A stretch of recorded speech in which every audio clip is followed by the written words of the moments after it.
So you think you know everything there is to know about St. Paddy, do ya? Did you know Paddy actually opened a portal to Purgatory to troll the pagans? Oh, and that he was about as authentically Irish as me accent? Let's get into it. There's 3 things you know about Ireland's St. Patrick that are full of blarney, but let's get to that in a minute.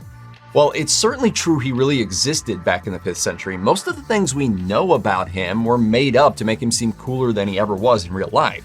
And to be fair, it worked. But the truth is that the only things we know for sure about the dude come from 2 of his own works, the Epistola, or letter, and the Confessio, which is basically Paddy's autobiography. So about those 3 things that we believe about St. Patrick that aren't true, well, first off, St. Patrick wasn't Irish. Oh, and also, number 2, his real name wasn't even Patrick.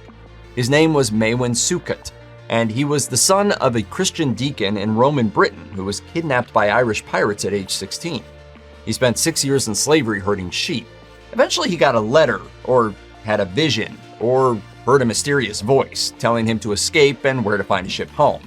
That ship was 200 miles away, but somehow Maewyn got there and made it home to Britain. The third thing? Well, we're going to save that part for later. We'll have to explain the snakes and the fox turning thing.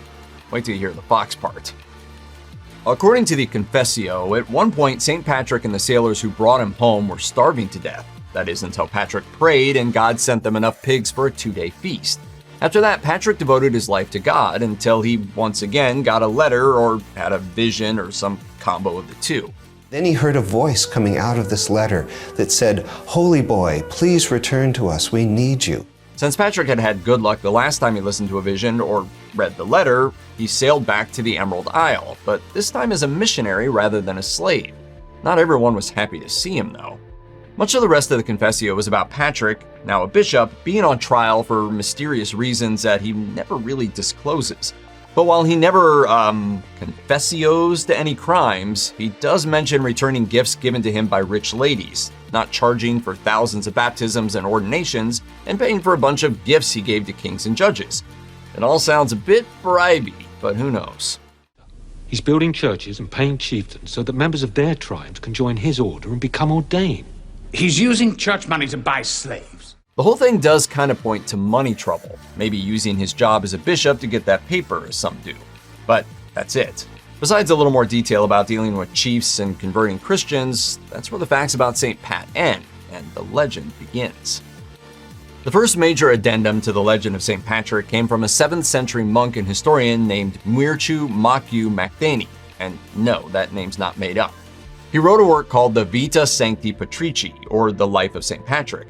The work credits Patrick with converting all of Ireland to Christianity through various miraculous means. In truth, Christianity probably came to Ireland via traders and slaves from Roman Britain, like Patrick himself. In fact, there were so many Christians in Ireland by Patrick's time that the Pope sent a bishop named Palladius to tend to them all in 431 AD. Some scholars believe that many of the traditions that attach themselves to St. Patrick were originally about Palladius, but Muirchew and other hagiographers, those are people who write about the lives of saints, wanted to build St. Patrick into a national hero in order to unify Irish Christians. And Muirchew did a great job, throwing Palladius under the bus and turning Patrick into a mass-converting, miracle-working, druid-stomping wizard for Christ. One of the first things Muirchew does to beef up St. Patrick's resume is to give him an angel for a BFF. In the Confessio, Pat talks about a man named Victoricus who brought him the letter telling him to return to Ireland. But Muirchew thought the story needed punching up and recast Victoricus as both the angel sent by God to tell Patrick his ship had come in, then reappeared to tell him, "The sons and daughters of the Wood of Folklute are calling you." Apparently, this means go to Ireland. Then, to make it a three-peat, Muirchew's new and improved Victoricus appears to Patrick as a burning bush to cement Pat's reputation as the Irish Moses. The rest of Muirchew's Vita relates all sorts of miracles and hideous magical murders performed by St. Patrick. But if you were thinking, sure, he telekinetically smashed a man's head into paste and destroyed an army by summoning an earthquake, but there's no way he turned a man into a fox? Well, think again. According to Muirchew, there was a king named Coroticus who liked to murder Christians. Patrick sent the guy a sternly worded letter saying, come on, dude, cut it out. Surprisingly, Coroticus did not cut it out. In fact, he made fun of Patrick's request. So Patrick asked God to do something about this uncouth fellow. Well, Well, at Coroticus' next public appearance, some guy recited a poem about how the king was bad and should feel bad about being bad, and everyone started chanting, "The king sucks," like it was the WWE. This ticked off the king so much that he turned into a fox and ran away. Problem solved, right? When you think of St. Patrick, if you do, you might think he drove the snakes out of Ireland, followed by something about a shamrock. In the name of the Lord.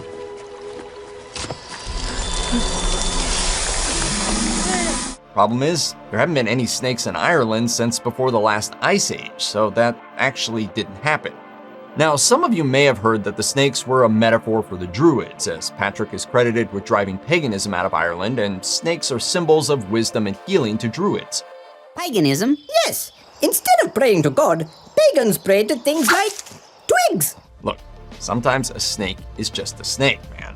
The idea that the snakes were a metaphor is super recent. The addition of this story to Patrick's life is pretty late, and as we've already discussed, Patrick's role in Christianizing Ireland has been pretty exaggerated. Plus, Muirchew is totally cool with talking about Patrick killing a druid.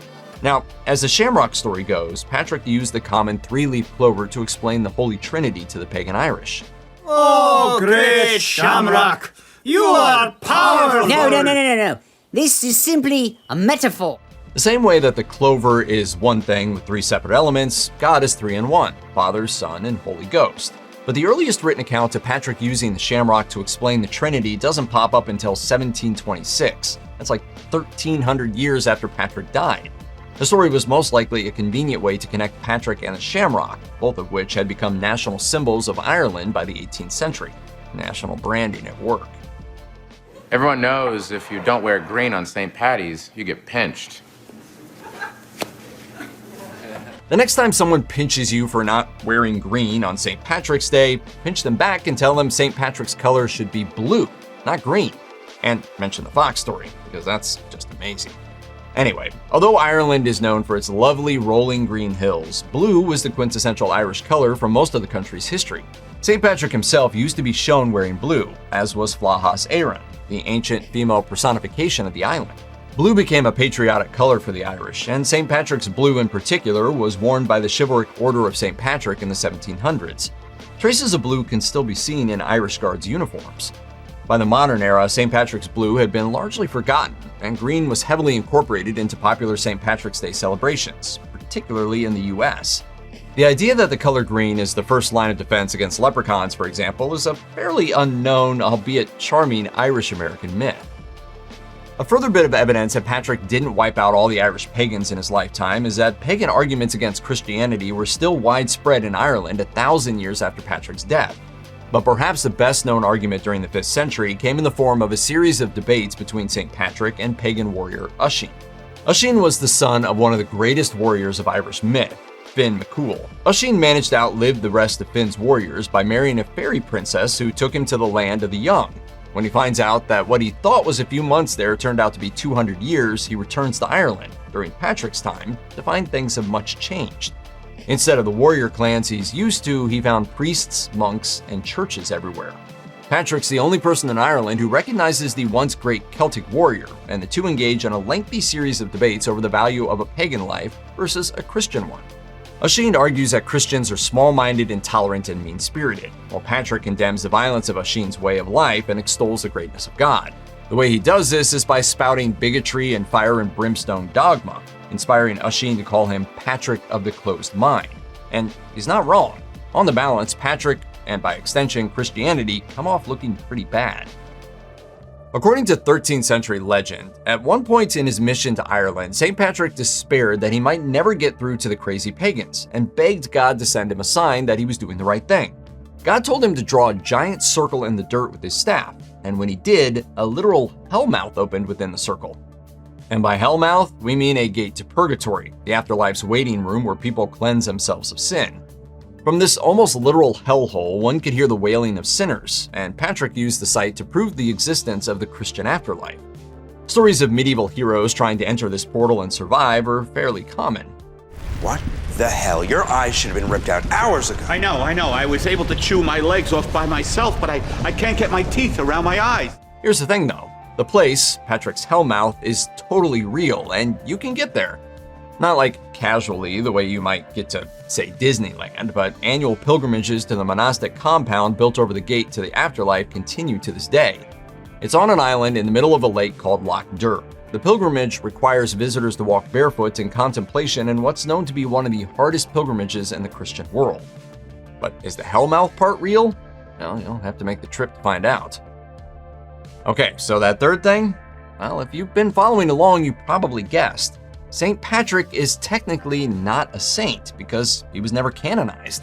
Well, this is sort of true. It's a little unfair because the process of canonization changed a great deal in the High Middle Ages.